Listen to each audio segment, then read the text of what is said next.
परिवार की दौड़ सूरज ढलने को था। गांव के एक कोने में स्थित एक पुराने घर में चहल पहल थी।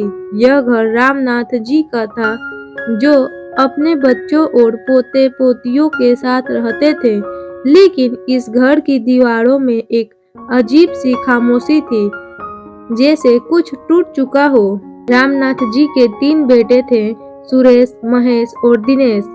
तीनों बड़े शहरों में बस गए थे और अब केवल त्योहारों पर ही गांव आते थे।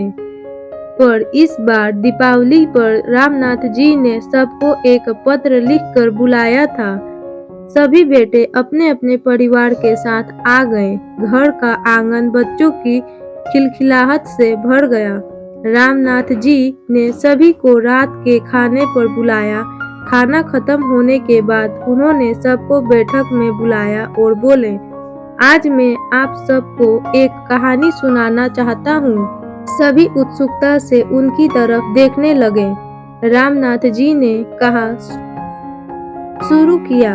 जब तुम छोटे थे, तुम्हारी माँ और मैं खेतों में काम करते थे। बहुत मुश्किलों से हमने तुम्हें पढ़ाया लिखाया और इस काबिल बनाया कि आज तुम सब अपने अपने घरों में खुश हो। लेकिन इस सबके बीच हमने एक चीज खो दी, वो थी हमारा परिवार। सभी एक दूसरे की ओर देखने लगे। रामनाथ जी ने अपनी बात जारी रखी। आज मेरा सपना है कि इस घर में फिर से वही प्यार और अपनापन लौट आए। मैं चाहता हूँ कि तुम सब साल में एक बार यहाँ आकर कुछ दिन साथ बिताओ। अगर हम एक दूसरे से दूर रहेंगे तो यह परिवार सिर्फ नाम का रह जाएगा। सभी चुप थे। रामनाथ जी की बातों ने उनके दिलों को छू लिया। सुरेश ने कहा, पिताजी आप सही कह रहे हैं। यह सब अपनी अपनी जिंदगी में इतने व्यस्त हो गए हैं कि परिवार को समय देना ही भूल गए।